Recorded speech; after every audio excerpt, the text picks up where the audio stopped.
Hi friends, welcome to Beautifully Bookish Bethany. In today's video, I'm going to be talking about all the books I'm planning to read in the month of June.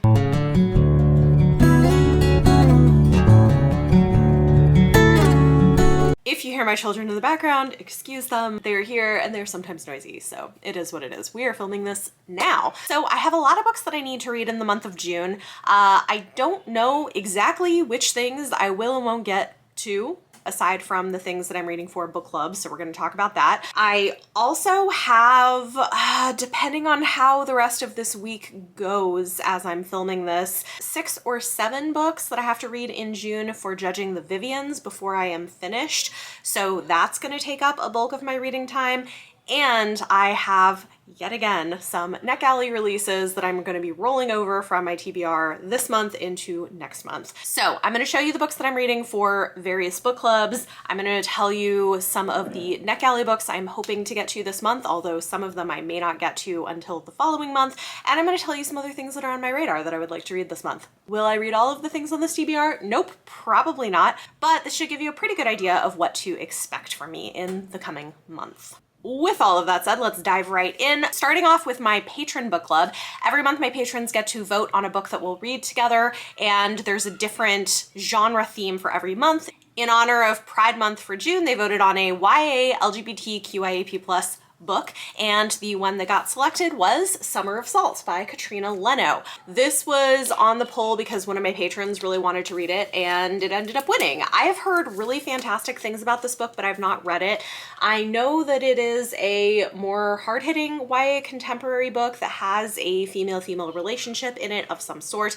I also know Katrina Leno likes to put magical realism in her books, and so I'm guessing this might have that, but that's pretty much all I know about it. We're going to be reading this one in June and discussing it at the end of the month. Every month my patrons are also entered into a raffle where the winner gets to select a book from my TBR that they want to see me read and review in the coming month. This month I am still waiting to hear back from the winner on which book they would like me to read, so I will put that book right here once I know what it is.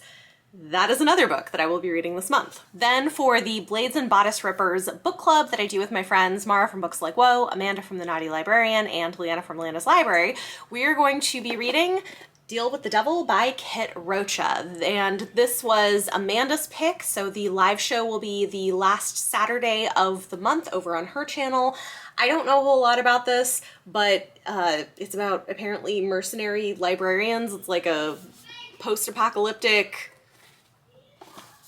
paranormal romance, urban fantasy. I don't really know. We're gonna read it and see how it goes. Next, for the Indigenous Romance Read-Along, which I am doing along with Michelle from Thor Wants Another Letter, this month we are going to be reading Sanctified by Maggie Blackbird. Maggie is a Canadian author from the Ojibwe tribe. This is, I actually think, like the 3rd book in the series, but I think they can be read as standalones because they follow different couples. After suffering a humiliating divorce, infuriated Catholic Jude Matawapit bolts to his family's Ojibwe community to begin a new job, but finds himself thrown into a battle for chief as his brother-in-law's campaign manager. The radical Kabate clan, with their extreme ideas about traditional Ojibwe life, will stop at nothing to claim the leadership position and rid the reserve of Western culture and its religion once and for all, which threatens not only the non-traditional people of the community, but Jude's chance at a brand new life he's creating for his children. And then what's interesting is that the heroine is a recovering addict who is part of the opposing family. So I guess like you have kind of a Romeo and Juliet style, like, enemies to lovers romance, so it should be fun. That's what we're reading for Indigenous Romance Read-Along. And then lastly, for book clubs, myself and Ashley from Bookish Realm are beginning a summer read-along of the Farseer trilogy by Robin Hobb, beginning with Assassin's Apprentice. I have this beautiful 25th anniversary illustrated edition. I have actually read the first book in this series before, and I think got partway through the second one, and I don't remember why I stopped, but I've been wanting to get back to these books and read them for quite a while, so I'm looking forward to rereading this and reminding myself, because it's been a lot of years, of everything. But yeah, we're doing a read-along, so if you want to join us, we'll be having a live show every month, and the first live show is going to be on my channel. Next, I'm going to show you a few books on my TBR that I would like to read soon. I'm kind of in the mood for them, and so I'm going to throw them on here, and then we're going to talk about all of the digital books that I have for review. First up, I have a horror graphic novel. This is the Lolo Woods by Carmen Maria Machado, Danny and Tamara Bonvillain. I don't actually know that much about what the plot is, but the art of this looks really cool, and I love Carmen Maria Machado. This was a birthday gift from my friend Isabella at the Feminist Bookworm, so thank you to her. I would like to read this sooner than later, so I'm hoping to read this next month. One of my goals this year was to read a book by Jane Austen. It's on my list of like classics I wanted to read in 2021, so I thought maybe this would be a good month to do it. I am hoping to do a reread of Northanger Abbey, which is actually one of my favorite Jane Austens. I feel like it's really underrated and funny. This is one of her earlier works, and it kind of pokes fun at gothic romance. I find the meta element of it really entertaining, so I am hoping to read this in June. And then for some more romances that I would like to pick up, because I'm like really in the mood for some light escapist romance, and especially heading into summer, seems like a good time for it. I would like to read An Offer from a Gentleman by Julia Quinn, continuing on with the Bridgerton series. As I'm filming this, I'm currently in the middle of The Viscount Who Loved Me, which is the second book in the series, and I'm just enjoying it. I really like her writing. I love the characters and the family dynamics. It's making me laugh, so I would like to continue on with this. Another just kind of fun escapist book that is on my radar that I bought recently is Highland Treasure by Lindsay Sands. This, I hear, is a particularly good installment in the series. Basically, they're all Highlander historical romances following kind of hot, dumb people who are trying to solve a murder mystery, but like not doing a great job at it and falling in love. So I'd like to read this. And then lastly, I have Taking on the Billionaire by Robin Covington. We read the second book in the series for the Indigenous Romance Read-Along recently, and I really enjoyed it and wanted to read the first book in the series, so this one follows the older brother. I would like to read this. With that said, let's go ahead and talk about some of the Neck Alley books that I might be reading this month.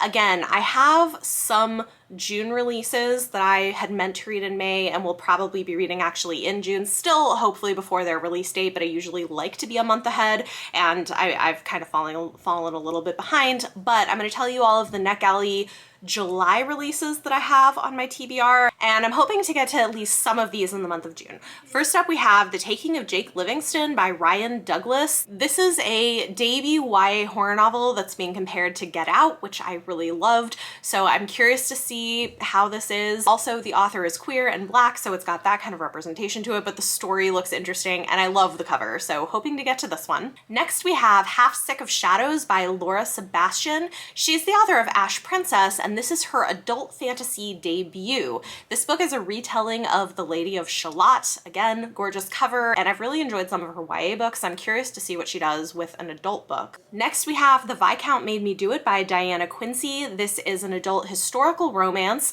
and the reason I picked this one up is the main character is of Arab descent, as is the author, and so I thought that would be interesting just in terms of representation in historical romance. Plus, I love me a good historical. Hopefully this will be fun. Then we've got Isn't It Romantic by Alyssa K. Adams. I love this series. I know not everyone loves it as much as I do, but it is pretty popular. It's the Bromance Book Club series, following a group of guys who have a secret book club reading romance novels to help them have better relationships with the women in their lives. And this is the Russians story. So I know a lot of people have been waiting for it. It should be fun. Next, we have Small Favors by Erin A. Craig. This, I think, is like a YA horror novel or something. You know what? Let me actually look up the description. Honestly, I got this because the cover, I think it's stunning. Yeah, I'm right. It's like a creepy YA book. Ellery Downing lives in the quiet town of Amity Falls in the Blackspire Mountain Range, 5 narrow peaks stretching into the sky like a grasping hand, bordered by a nearly impenetrable forest, from which the early townsfolk fought off the devils in the woods. To this day, visitors are few and rare, but when a supply party goes missing, some worry that the monsters that once stalked the region have returned. As fall turns to winter, more strange activities plague the town. They point to a tribe of devilish and mystical creatures who promise to fulfill the residents' deepest desires, however grand and impossible for just a small favor. But their true intentions are much more sinister. Yeah, this sounds right up my alley. I didn't even know. I loved the cover, and that description sounds awesome. And then the last thing on Neck Alley I have for this month is Curses by Lish McBride. This is another YA story that just looks really interesting. It is a gender-flipped retelling of Beauty and the Beast, where the heroine is the one turned into the beast. I'm just really curious to see what she does with this. I'm intrigued. I want to read it. Okay, and then the last thing that I have on my TBR for this month is an e-arc of a book by an indie author. This is the final book in a trilogy, and I've been waiting for it because I've really, really liked the rest of the books. This is Connection by J.E. Perazzi. It's like a cyberpunk sci-fi story with fantastic characters, really good action scenes. Like, I am very, very impressed with the quality of the writing in this series, and I'm excited to see how it all wraps up. So that is my TBR for June. This is clearly very ambitious, especially considering the fact that I also have like 7 romances I have to read to judge. Maybe 6. We'll see. We'll see how many I can read this week before next month. And then I also have, how many Neck Alley books have I not gotten to yet this month? I want to say like 3 or so. I guess it's not as bad as I think it is. So who knows? Maybe I'll catch up. We'll see how it goes. But those are the things that are currently kind of on my radar for my TBR.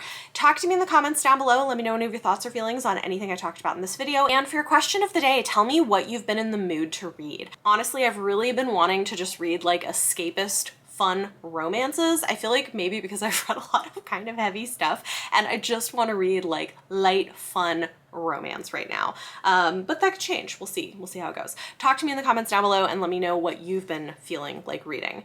If you guys like this video, give it a thumbs up, subscribe if you want to see more, and if you want to support the work of the channel and feel so inclined, you can check out the Patreon link down below or check out channel memberships.